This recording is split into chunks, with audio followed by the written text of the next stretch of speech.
Ya Allah bit tawfiq. Bismillahir Rahmanir Rahim. Bismillah wa billah. Wassalatu wassalamu ala Rasulillah. Bismillahir Rahmanir Rahim. Alhamdulillah. Rabbil Alameen. Wa sallallahu wa sallam ala Sayyidina Muhammad wa ala alihi wa sahbihi wa tabi'ina lahum bi ihsanin ila yawm ad-din. وَعَلَيْنَا مَعَهُمْ وَفِيهِمْ بِرَحْمَتِكَ يَا أَرْحَمَ الرَّاحِمِينَ.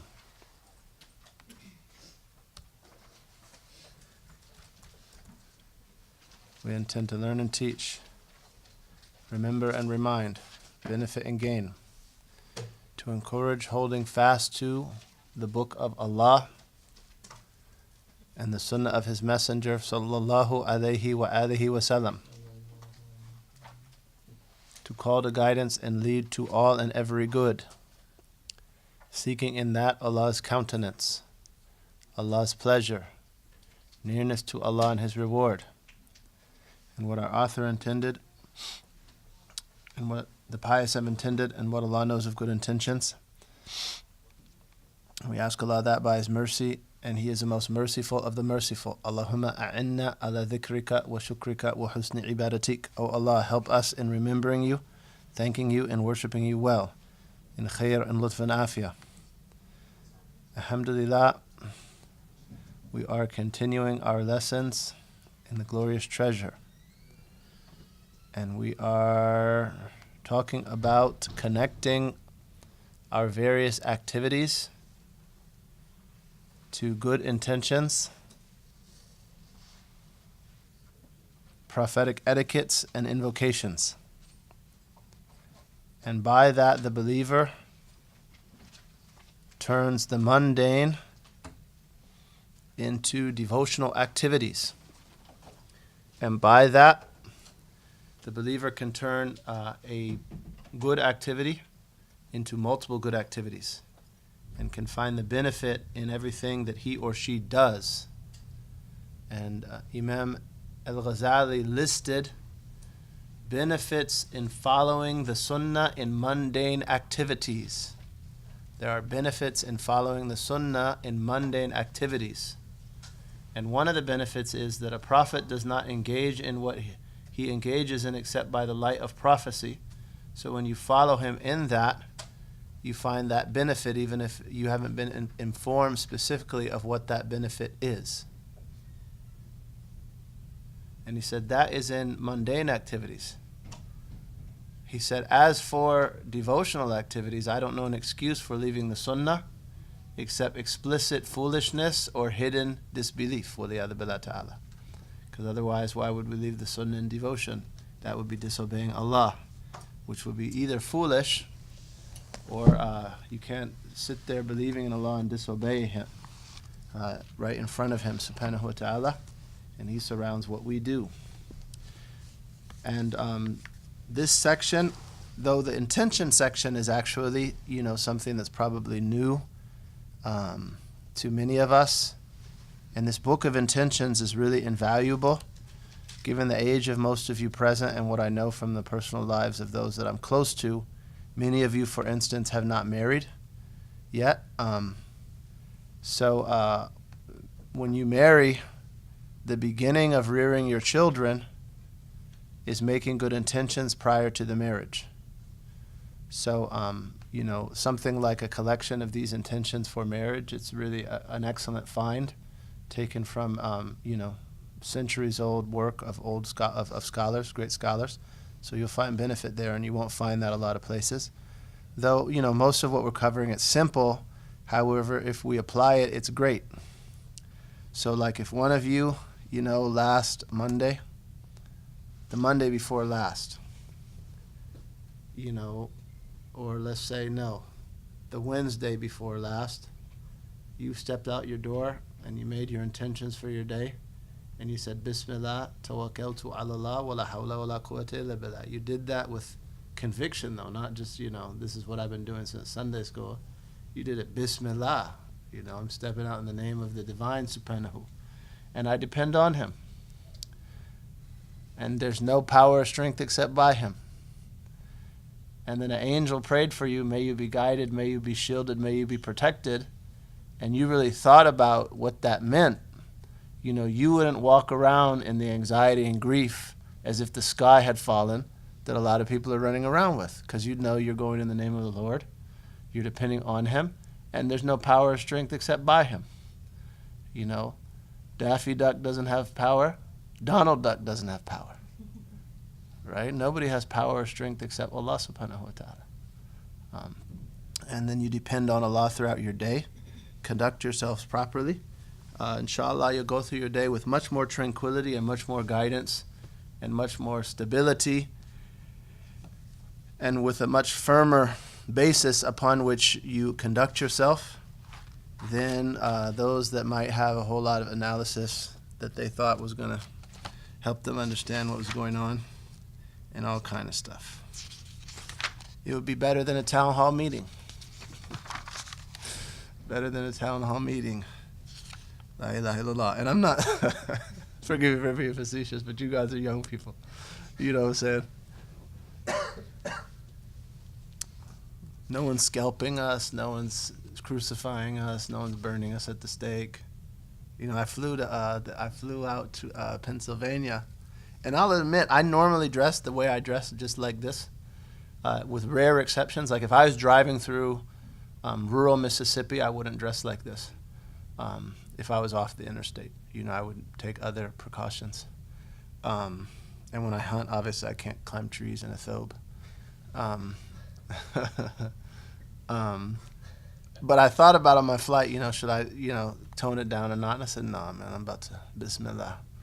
You know what I'm saying? And sometimes you have a move where you're like our Imam after September 11th, he was at at a gas station actually in backwater, somewhere. And someone looked at him, and he was actually our old Imam, the Imam of my first community. He was an ex-convict and a boxer. So he told him, what are you looking at? And he told people, sometimes you just don't feel like people looking at you. So sometimes you be in that kind of mood. And the brothers and the sisters, there is good in that at times. Omar was like that in Mecca. Omar went around trying to find people to box with in Mecca because he didn't want to see the weak Muslims being abused, and he wasn't enduring it with them. So he would deliberately try to inform people who he thought were hardheads that he was Muslim so that he could endure what the rest of the believers are. There's some people like that, but most of us aren't like that. And there's, unless you're really kind of placed in that station, maybe that's not even good servitude to Allah. It's humbler to, kind of go low and not try to make waves. Anyway, I just decided, I'm going to do what I'm going to do. Bismillah. But I was going through the security, and this, nice white American gentleman in front of me turned around and said, if you need anything, let me know. And it wasn't with attitude. It wasn't like I'm watching you. It was like, no, I'm here as well. I think he was a teacher because I saw him speaking to other young people. They were going out there for a convention or something. But the point is, Allah looks after us. So then it was time to pray. And I said, today's an Athan day.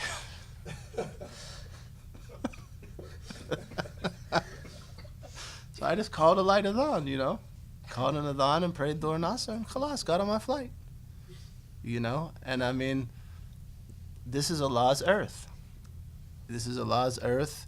And we learn these invocations partly to help us be tranquil in the likes of these times and to be confident that Allah is going to protect us in these times. And He will, subhanahu. Until it's written that something befall you. And that might be written in 2016. It might have been written in 2010. And when it's written, nothing will stop it, Until then, there's angels, 2 angels guarding you, and nothing will befall you until Allah orders them to step aside and allow that to befall you. So we should be tranquil. But applying these, it helps us. And hopefully we're working on them and working on consistency, because without consistency, they won't be of benefit, or they won't have the correct, yield the correct fruits. And without presence, they won't be of benefit. So hopefully we're working on these. And if we do, I assure you, because of my confidence in the Nabi Muhammad sallallahu alaihi wasallam, that we will have great benefit in this world and the next. But we have to apply. So inshallah ta'ala, in this, and share that, like you're at universities, and some of you are working, share that with the people that you're with, that, in addition to the other means that we might take, and, that's meritorious, that we take various means to accomplish ends, and that might entail political means or economic means or what do we call it? Security that we apply, caution that we apply, like at Ann Arbor they had an incident, so they're starting a buddy system where they walk each other and stuff. All of that is good, but in addition to that, and actually prior to that and as the basis and throughout, we have to have a lot of dependence on Allah. And that is what the Prophet ﷺ showed us. So, share that with others and try to, not just in word, but in your state, in a tranquility and a confidence that you have in Allah subhanahu wa ta'ala. I visited my dear brother, Sheikh Yahya Rodis, over the weekend, and he was talking to one of the other teachers in North America, or, public servants, and a number of people had called this person, in a really disturbed state after the election results. And he asked each of them, how much dhikr do you do in a day? And none of them did more than like 5 minutes of extra dhikr beyond the obligatory prayers. And dhikr is something in which hearts find rest. So we have to do that. And the point isn't the likes of these circumstances, but that's one of the benefits. The point is Allah's pleasure, and He's the point, subhanahu. But one of the fruits, the expedited rewards that comes is a tranquility and a protection from a lot of harm. Imam Haddad said, the Prophet ﷺ taught us this to protect us, so if adversity befalls you when you neglected it, you should only blame yourself. So we should be confident, and we should do this with presence and consistency, and it will yield excellent results. La ilaha illallah. And we talked in the last lesson about eating, drinking, sleeping, and entering and remaining in the home.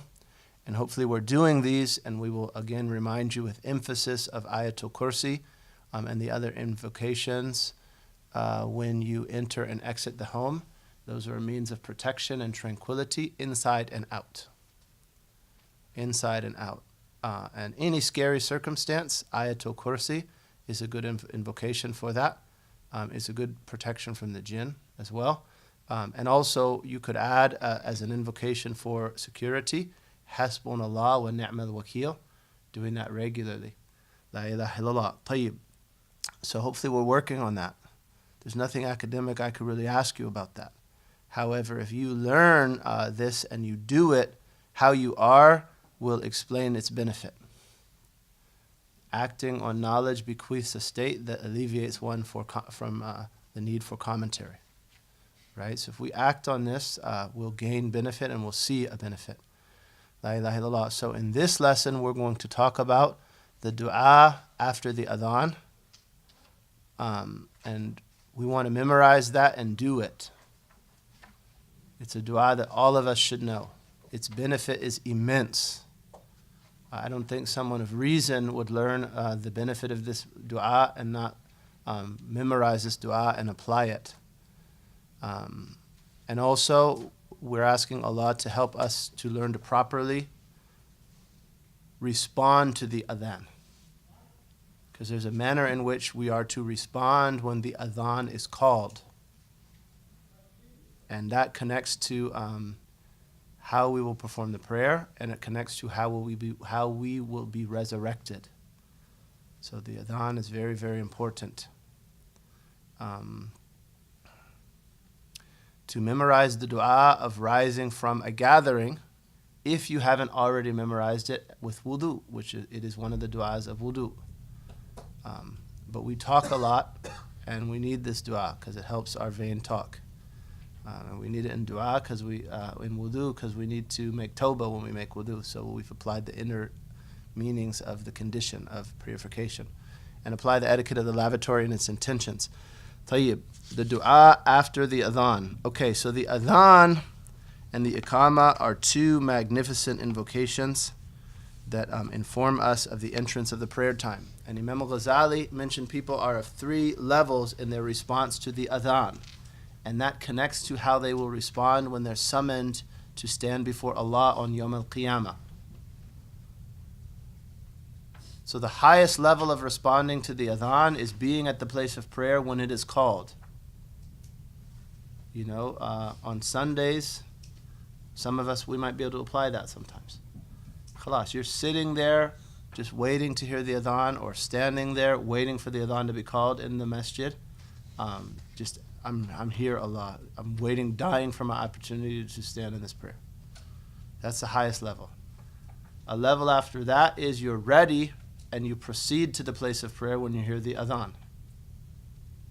And a level below that is that you begin to get ready when the adhan is called. And all of those are meritorious, the highest of them, though, being at the place of prayer. Allah. And there's an athar of Sayyidina Abu Hurairah radiallahu anhu that they used to consider going to the masjid before the adhan of Fajr like going for battle during the era of Allah's Messenger sallallahu alayhi wa sallam.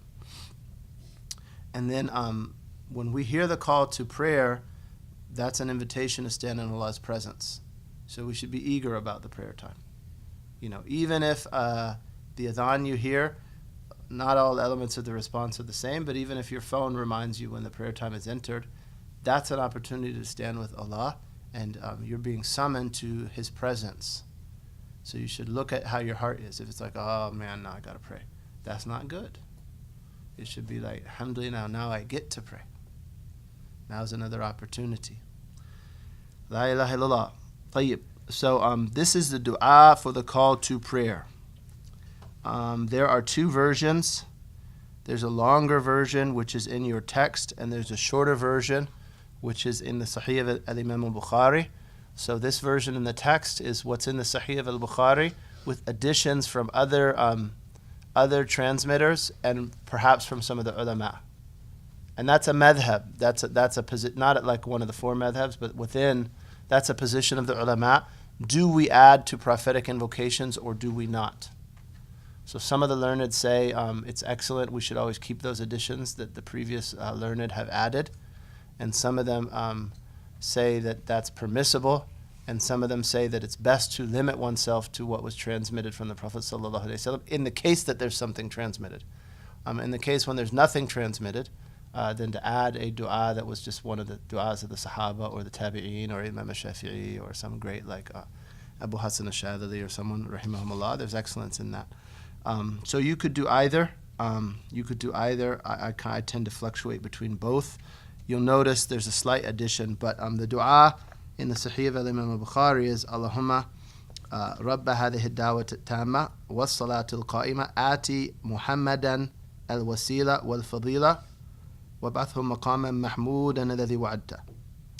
Right, that's the version of al-Bukhari, and with an addition is Allahumma Rabba hadhihi ad-da'wati at-tamma was-salati al-qa'ima ati Sayyidina Muhammad al-wasilata wal-fadila. Up to that, it's the same. Wa-sharafa wa-darajata al-aliyata rafi'ah. That's an addition. وَبَعْثُ الْمَقَامَ الْمَحْمُودَ الَّذِي وَعَدْتَهُ إِنَّكَ لَا تُخْلِفُ الْمِعَادِ. So those are two versions. You could learn either. And al-Bukhari narrates that if someone says this, and when you said the addition, you said that and more, it becomes incumbent upon me to intercede for him on the day of rising, the day of rising. Right? So a benefit of doing the dua after the adhan is that the intercession of the Prophet ﷺ is written or decreed or incumbent upon him for you. So he will intercede for you, sallallahu alayhi wasallam, and we need intercession. His intercession might rescue from the hellfire, waliyadu billah ta'ala. His intercession might raise you in ranks, sallallahu alayhi wasallam. And we should ask that for him, and we should love that for him. And the meaning of that is La ilaha illallah Muhammad Rasulullah. Where's the translation?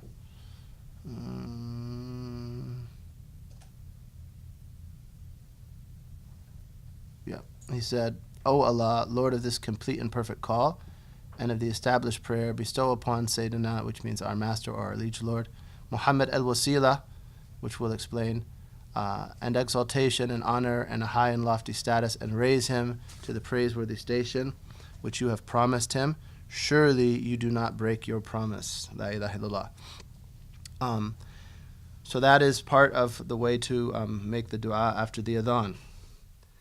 La ilaha illallah Muhammad Rasulullah. It is also sunnah, and the Prophet sallallahu alaihi wasallam, he said, when you hear the call to prayer, this is in Muslim, repeat what the caller mu'adhin says, then ask Allah to bestow ennoblement and mercy upon me. I mean, that's salat and salam is what's meant here. Allahumma salli ala Muhammad wa alihi wa sallam. La ilaha illallah. And Allah bestows ennoblement and mercy on them 10 times, right? If someone asks for ennoblement, if someone sends salat and salam on the Prophet ﷺ after the adhan or any time, Allah sends that on them 10 times. Then ask Allah on my behalf al-wasila. So here al-wasila is explained. What is al-wasila? Al-wasila is a station in the garden that only one of all the servants of Allah will be deemed worthy of, and I am hoping that I shall be that one, right?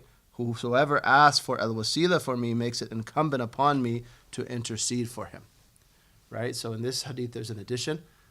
You should send salawat on the Prophet, sallallahu alaihi wasallam, and then do the dua after the adhan, right? Then do the dua after the adhan. He also mentioned in this hadith, how we respond to the adhan. So what do you do when the mu'adhin is calling the adhan? Do you talk about recipes for, great kefta? No. And I say that because my mom and wife complain that in the ladies section there's a lot of talk during programs and it distracts them. Not to pick on the ladies, but that's a complaint specifically that they've made. During the adhan, you don't talk. Responding to the adhan in some narration has 1 million hasanat for responding to the adhan. Right? So you don't talk through the adhan. It is not proper etiquette to talk through the adhan. You should listen while the mu'adhin, or stop speaking while the mu'adhin is calling the adhan. And then what do? You repeat silently what he's just said aloud. Except at the hay'alatan. What are al-hay'alatan? The 2 hay'alas. What are hay'alas? When he says hayya ala salah and hayya ala falah. At that point you say la hawla wa la quwwata illa billah. Right? So what do you do when the mu'adhin says hayya ala salah? You say la hawla wa la quwwata illa billah. What do you do when he says hayya ala falah? You say la hawla wa la quwwata illa billah. And also when he says as-salatu khayrun min an-nawm, you say sadaqta wa barata. You have spoken well and piously. Or you've spoken true and piously. You've spoken honestly and piously. Right? So how do you respond? The mu'adhin says Allahu Akbar, you say Allahu Akbar, Allahu Akbar. He says Ashhadu wa la ilaha illallah, you say Ashhadu wa la ilaha illallah. Like that. He says Hayya ala salah, you say La hawla wa la quwwata illa billah. He says Sadaqta wa barata. He says As-salatu khayrun min an-nawm, you say Sadaqta wa barat. Allahu Akbar, Allahu Akbar, La ilaha illallah. Yes, ma'am. Does that count like for TV too, or on the phone? Your phone, no. Live Mecca, yes. Because what does it say? When the mu'adhin says this, say that. So he's saying it. And you've been made aware of it in real time, so you could respond to it. Yeah. But a recording or a phone, that's not a mu'adhin. That's something else. A mu'adhin has to be a Muslim and he has to be mumayyiz, right? A mu'adhin is a Muslim who's reached at least the age of discrimination. So like a child that's discriminating, a little boy who's discriminating, you respond to his adhan, but iPhone isn't a discriminating person. Siri's not a Muslim. Yeah, Siri's not a Muslim. Mumayyiz. So respond to the adhan, it's important. And the dua after the adhan, this is a dua, yes sir. Sorry. Go ahead. Is this the response, any portion of it out loud? To yourself. All to yourself. Yeah, it's to yourself. Like loud enough that you can hear it. I mean, you hear people. I mean, it's not a call back. Yeah. But if someone hears you, it's not a big bet. It's not a big deal. طيب. They add a dua here, which isn't narrated in the Sunnah, but it's in the Quran, and it falls under the principles of the Deen. So it's an excellent dua to do anytime. And the Prophet ﷺ, he said, between the two calls, dua, supplication is accepted. So they like to put important du'as between the two calls, between the adhan and the iqamah.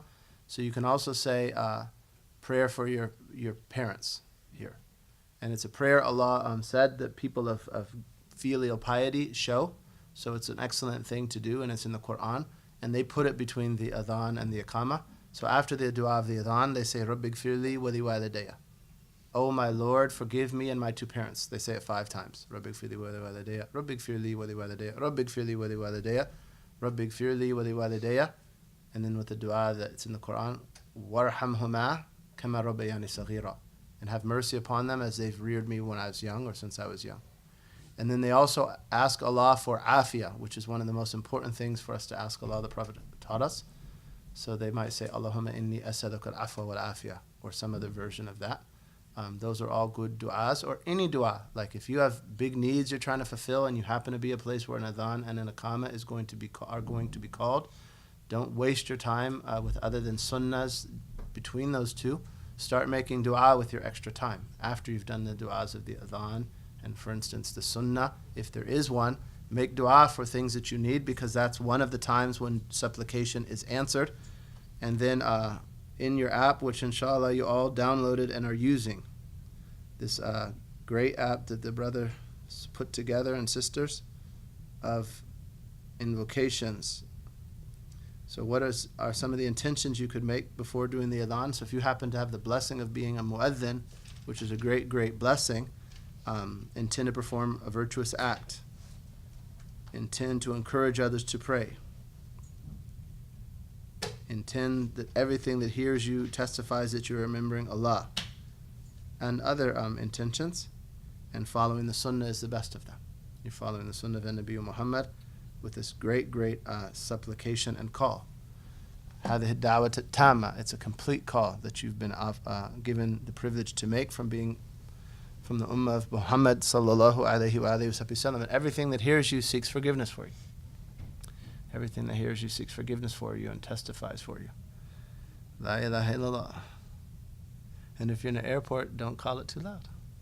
Just call it loud enough that you can hear yourself if you're by yourself, or that those that are in the congregation can hear it, and that counts for a congregation. We've seen Jamaat Tabligh call it on the airplane. And I've heard that of some of my shuyukh. I haven't seen it. But they called it on an airplane. And they just asked the steward, insisted kind of and asked that they give them one row, like one side, one aisle. Because people can go through the galley and down the other aisle if they need to. And they did a Jamaat. Allahu Akbar. Tayyib, are there any questions on that?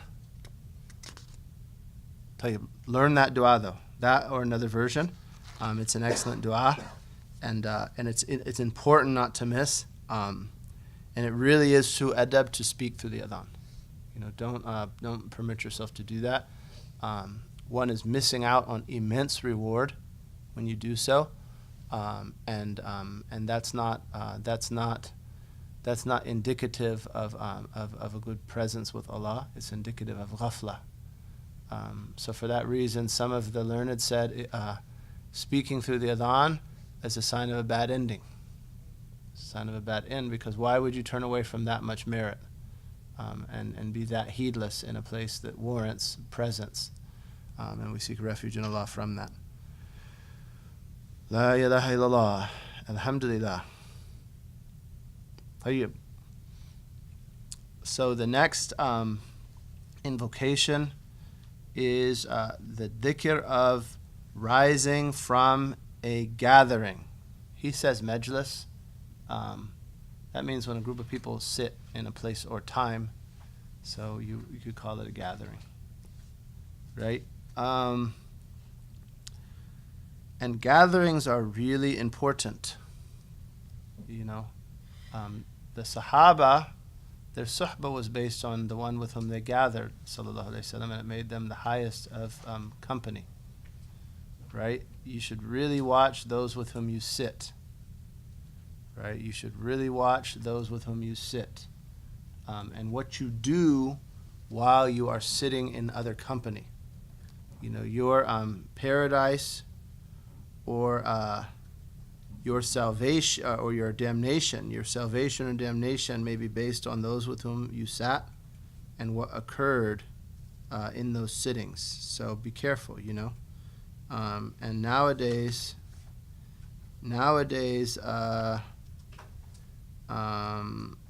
you don't have to.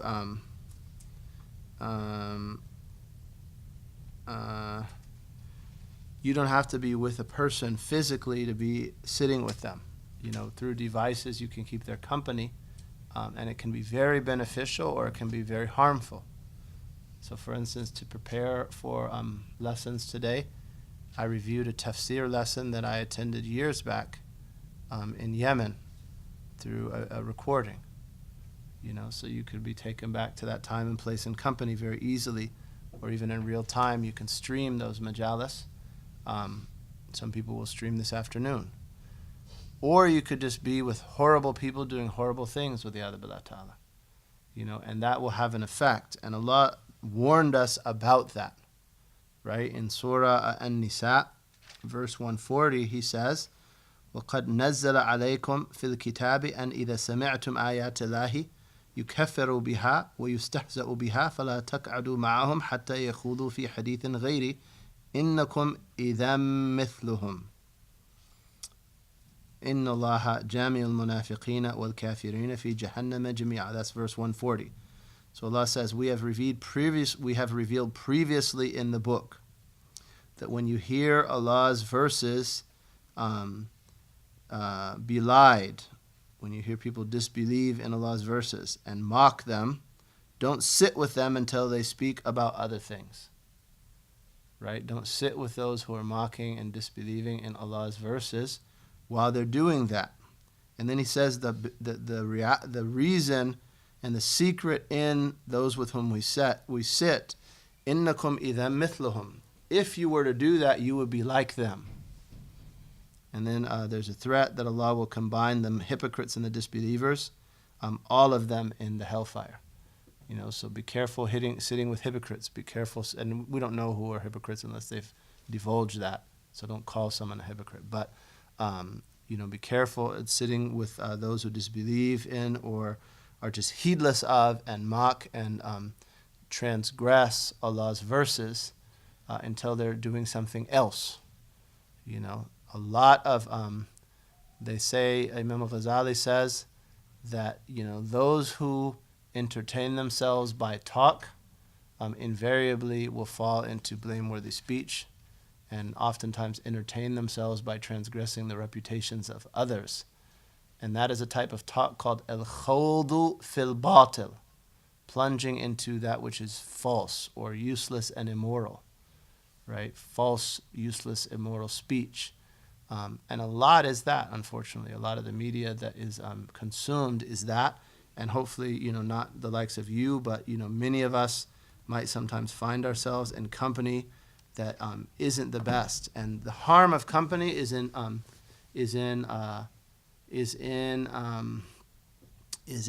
being satisfied with it and pleased with it.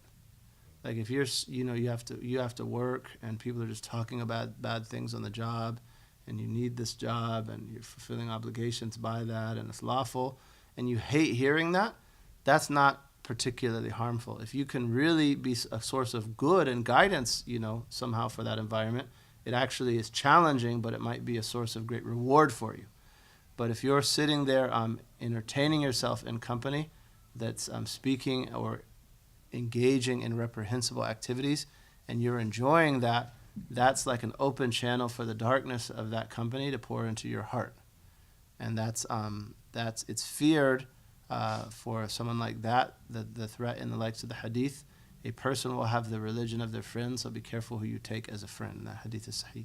So sitting and the company we keep, it's a big deal. It's a major deal. We should watch it.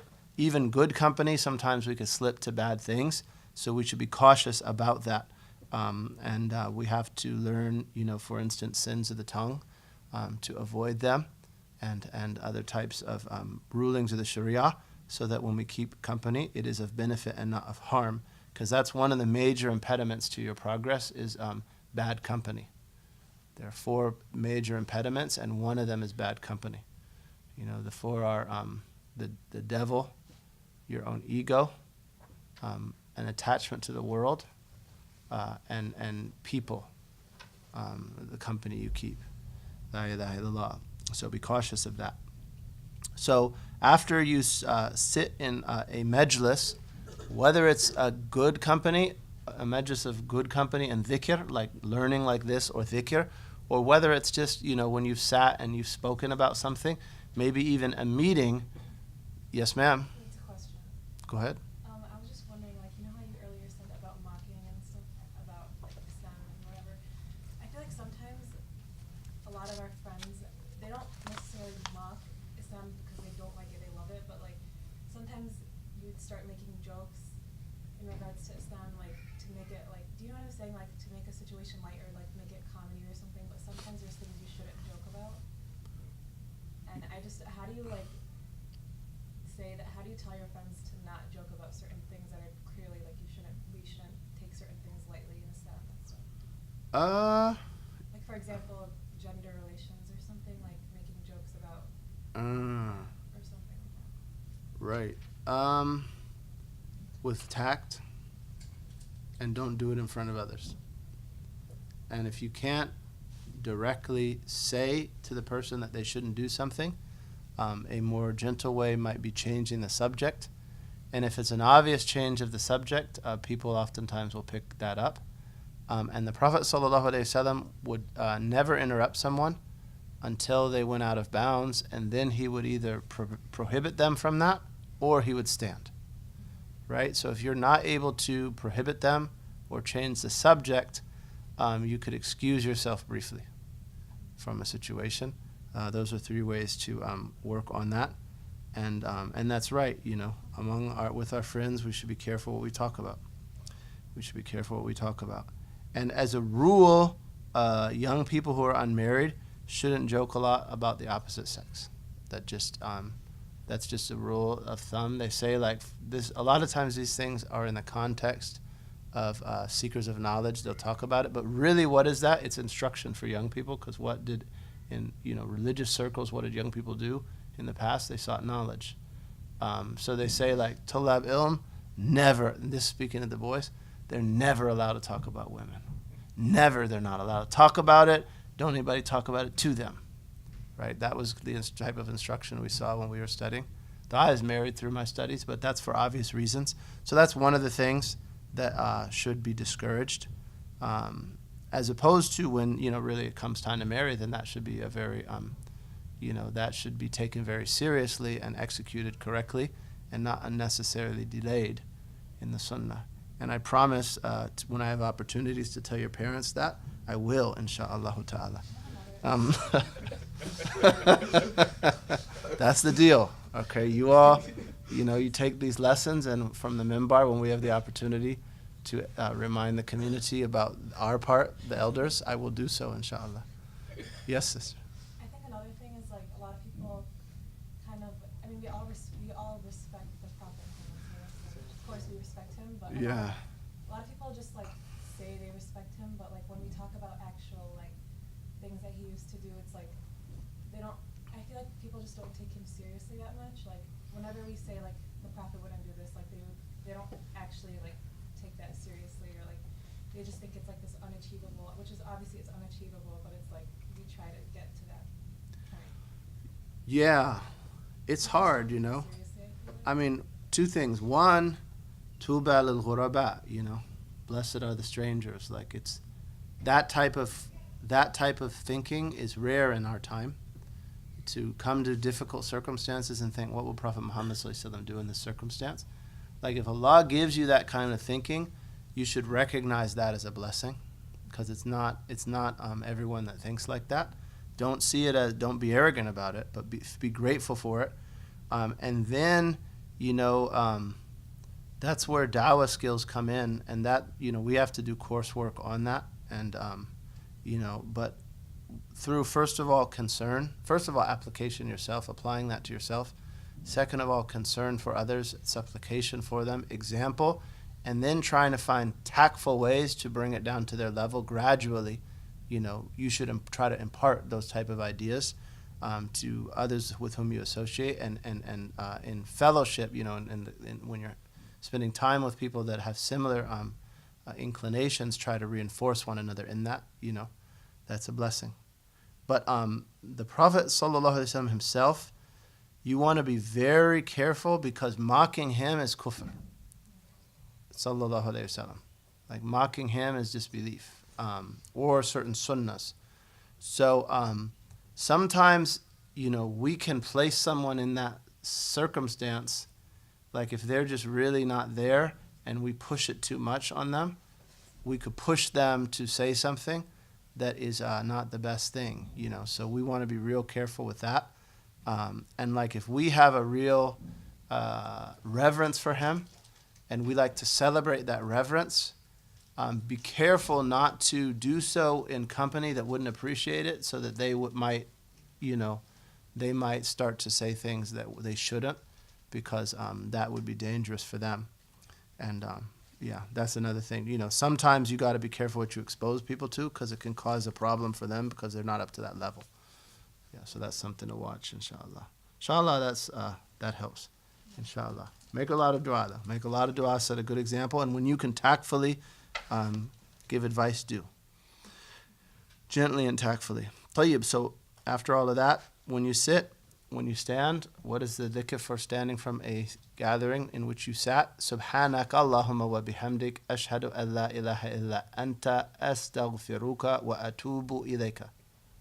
So that is a dua after wudu, and that is a dua after a sitting. Subhanak Allahumma wa bihamdik. It's written in your text. Ashhadu an la ilaha illa anta, astaghfiruka wa atubu ilayk. Glory to you, O Allah, along with your praise of yourself. I glorify you, O Allah, along with your praise of yourself. I testify that there is no deity deserving worship except you. I seek your forgiveness, and I turn to you in repentance. La ilaha illallah. And there's a translation here too, and a transliteration. What did the Prophet ﷺ say? He said, if someone sits in company which indulges in vain talk, and before standing says,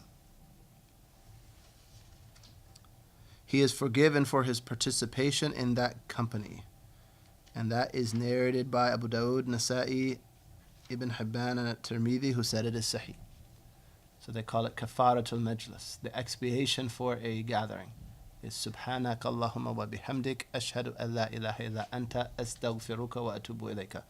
And then it's also narrated that the Prophet ﷺ said, whoever says this in a gathering of dhikr shall have it imprinted on him, and whoever says it in a gathering of vain talk, it will act as forgiveness for him. And I would translate that differently than the translator did. La ilaha illallah. I would translate the second one as that it is like a stamp that seals the gathering of dhikr. Right? It's like a taba yutba alayhi. Right? So he's translating that as print, but taba can also be a stamp. Right? So it's like a stamp or a seal for that gathering of dhikr. So you've done something unbeneficial, it's an expiation. You've done something beneficial, it's like a seal that stamps it and seals it for you as a benefit that you have attained. So that's a great reward, and we should do that. And we should be doing it for wudu anyway. Inshallah, we'll get a second chance, though, to memorize it and to act on more knowledge. So with wudu, we're all doing the 2 shahadas at least, inshallah. But we should add this. La ilaha illallah. Tayyib. And how are we for time? Cool. And I have a shorter tafsir prepared, so inshallah we'll be good. Okay, la ilaha illallah. Any questions there? Tayyib. Now we're getting ready to do a great set of etiquettes. What are we doing etiquettes of? Entering the lavatory. Ajib. That's great. That's great. Someone who's cautious of Allah in the least of things will be cautious of Allah in everything. Right? So one of the places that manifests is that Islam even connects our most base biological functions, such as responding to the call of nature, to prophetic etiquettes and the remembrance of Allah. And Salman said that in Sahih Hadith. The Prophet ﷺ taught us everything, even how we sit to relieve ourselves. Al-Khara'ah, it is in Hadith, and that's in Sahih Hadith. So he would teach them, and what is that doing? That's connecting all of the areas of our lives to guidance. And neglect in the least of areas leads to neglect in the most important of areas. So someone who neglects this, it messes up prayer. It will ruin your prayer. And it will result in the majority of the punishment of the grave, which isn't something anyone wants. So the Prophet ﷺ, he taught us most of the punishment of the grave is from not protecting oneself from being soiled by urine, and is from carrying tales. And in the famous Sahih Hadith, the Prophet ﷺ passed a walled garden, and he could hear it, and he told us that everything other than man and jinn hear it when someone is being tortured in the grave. So two men were being tortured in a grave as he passed a walled plot of land, and he said those two are being punished, and they're not being punished for something grave. And then he said to the contrary, so meaning they didn't deem what they did to be grave, but to the contrary, it was grave, right? And he said one of them carried tales. Ooh, that's a real big deal. So that's what we were talking about. He didn't watch how he acted when he sat with people, and he took people's business to other people in a manner that worsened relations. It's called carrying tales. It's one of the types of forbidden speech. So Riba and Namima, those lead to punishment in the grave, especially Namima.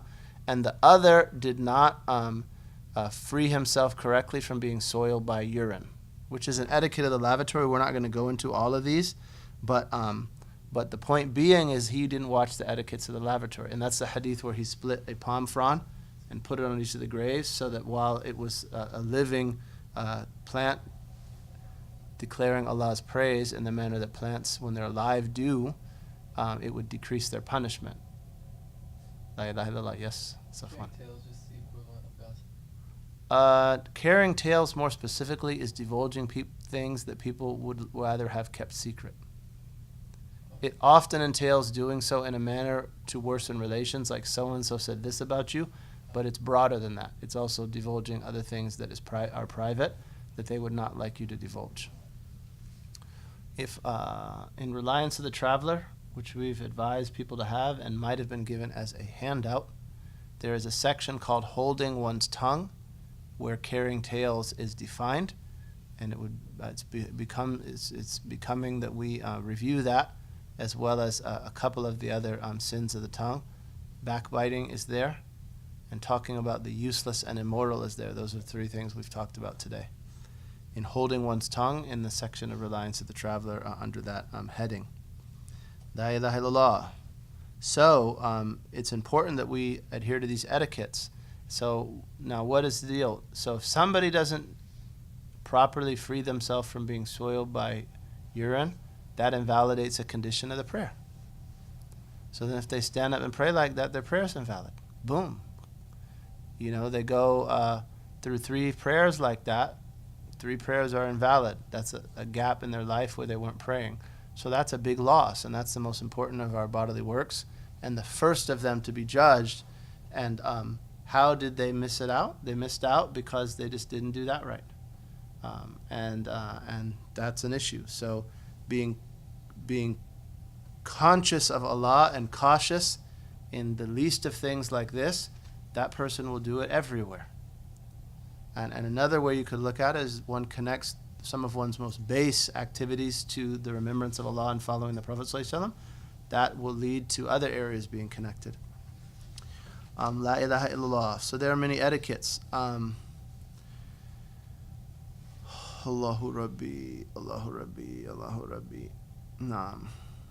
Tayyib. So first we want to read the intentions because that'll bring out some of the etiquettes. And then these du'as, along with the du'a of eating, probably exiting the house, this is the one that I would say, at least for me as like a new Muslim and my kids, that's the one everybody seems to know. So the du'a is easy, but what's important is just that we, in fact, apply it and apply some of the other etiquettes, which we'll talk about. So look at that. They mention intentions for the bathroom. That's ajib. The learned of Islam are ajib, and they don't like to waste time. They don't like to waste time. So some of them would, they organize their devotional works. So one of the works that they would organize is reciting Quran in their heart for like someone who memorizes the Quran. They would do that in the restroom. So they mention, our shuyukh mentioned to us that some of the pious completed the Quran 40 times on their heart while relieving themselves, or just while in the bathroom, doing whatever they have to do in there. They'd be reciting Quran. So here, this Habib Saad, he added for us intentions. So from the intentions is to reflect on the weakness of the human being and powerlessness to control and prevent what comes out of his or her body. Right? So, you're not God if you have to go to the bathroom. And Allah indicated that in the Quran when He said about Mary and Jesus, they used to eat food. So what does that mean? That means they relieve themselves. They're not gods. Right? To thank Allah for making it easy. And that's from the meanings of the dua. To obey the command of Allah for removing the harmful. To apply the sunnahs of the lavatory, and that's an intention we should make whenever we do anything. I'm going to do the sunnahs that I know of this. Right? And then you're following Prophet Muhammad. You do dhikr of Allah and you follow Nabi Muhammad sallallahu alaihi wasallam. Allahu Akbar. That is a meritorious work for you. You're being rewarded during that time. To not be heedless of invoking Allah with the heart. Right? So that they remember Allah in their heart while they're relieving themselves. That's one of the places to remember Allah with your heart, where you're rewarded for not moving your tongue. And to purify yourself spiritually and physically. And to be mindful of Allah in private as you are in public. And humbleness in the place of divine majesty. So some of the companions asked the Prophet ﷺ, what about covering my aura when I'm alone? And the Prophet said, فَاللَّهُ أَحَقُّ أَن يُسْتَحْيَ مِنْهُ. It's more rightful that shyness be shown to Allah, or Allah is more deserving of shyness being shown to Him. So one of the times when that manifests is when you're alone, if you're in the restroom, what have you, you continue to show shyness with Allah. And then that might seem odd because we know that Allah's sight encompasses everything, right? So Allah sees you if you unclothe yourself less or more, right? It's one of the etiquettes to remain covered as much as you can. Allah sees all parts of your body, whether they're clothed or unclothed. So what's the difference? Imam Ramli responded to that question in an excellent response, and he said that Allah sees one with adab and the other with less adab. Right? So in this circumstance, we should try to show Allah good adab and shyness. So the dua for entering is Bismillah, Allahumma inni a'udhu bika min al-khubuthi wal khaba'ith. Right? The well-known dua. Notice the Basmala is inverted from the ta'awudh. Right? So this is a dirty place, and in this case, Bismillah is inverted and comes first, and the ta'awudh follows. As opposed to generally we say A'udhu Billah, and then Bismillah. In this place we say Bismillah, and then A'udhu Billah. And when leaving, Alhamdulillahi alladhi adhaba anna al-adha wa afani ghufranak. And that's one of the du'as, and there are others. Why do we ask for forgiveness? One is because Allah fed us and nurtured us and enabled us to digest and remove what's harmful of the food without any doing on our part, so we seek Allah's forgiveness. Another is they say that you can't remember Allah with your tongue while you're in that place, so you seek forgiveness when you exit. La ilaha illallah Muhammad Rasulullah. Tell you, what are other etiquettes? You enter with your left and exit with your right. You do not talk, especially with dhikr. You should unclothe yourself when and as much as necessary, and not just walk around unclothed unnecessarily. And actually the awrah, which is what's required that it be covered, the awrah, when you're alone, you still have an awrah. You have something that you have to cover and that you uncover for a reason, but not unnecessarily. For a man, it is just the front and rear private area, and for a woman, it's between her navel and her knee. So obviously, to relieve yourself, you have to uncover, but you should just do so when and as much as is needed. And then it is an etiquette not to talk while relieving oneself. It is offensive to do so. And then the etiquettes of istinja and proper and thorough istinja should be made.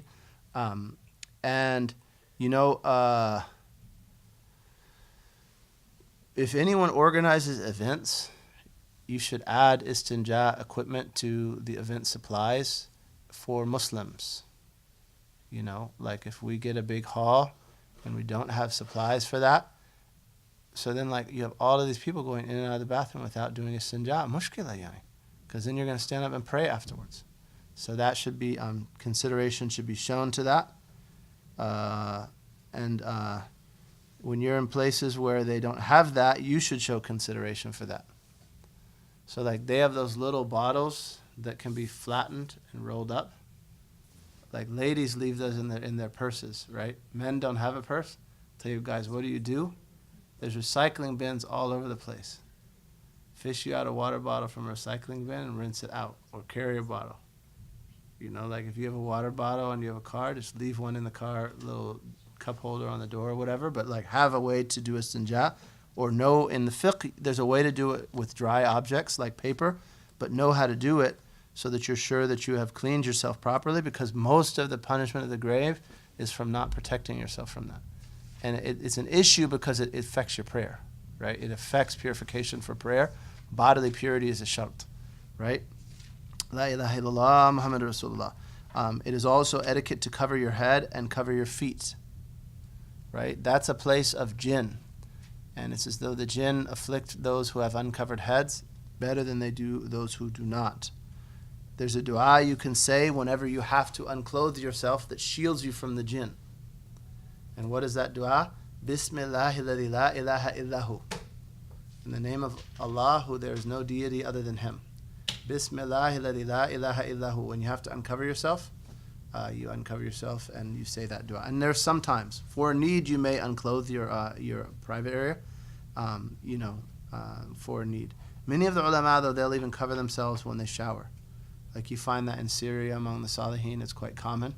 I remember the ladies in Syria would have a slip that they would wear even when they would shower. And there are those who do that, and that's a modesty that if someone reaches that level and applies it, they'll find benefit in that.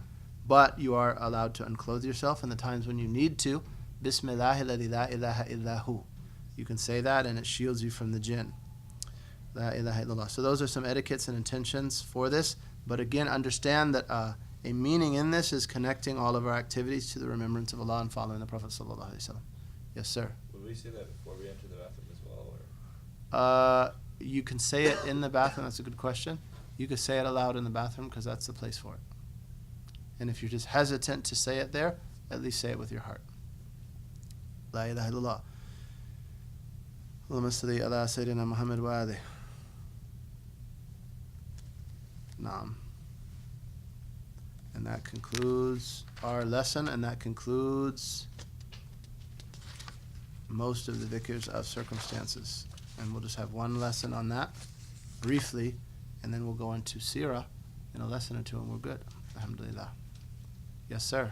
What's the reasoning behind not saying any dhikr in the bathroom? Is it just because it's unclean, or is there something? Yeah, it's reverence. It's reverence for Allah's name. You just reminded me another etiquette.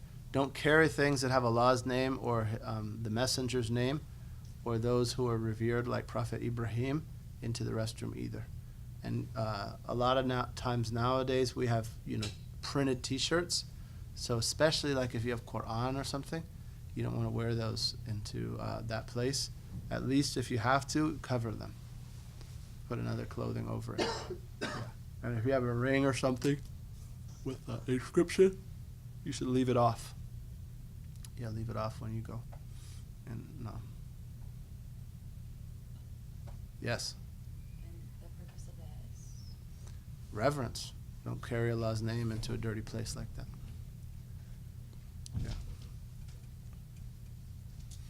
Yeah. However, if you have books, even a Quran that you fear theft, you fear they're being stolen, you are allowed to bring them in.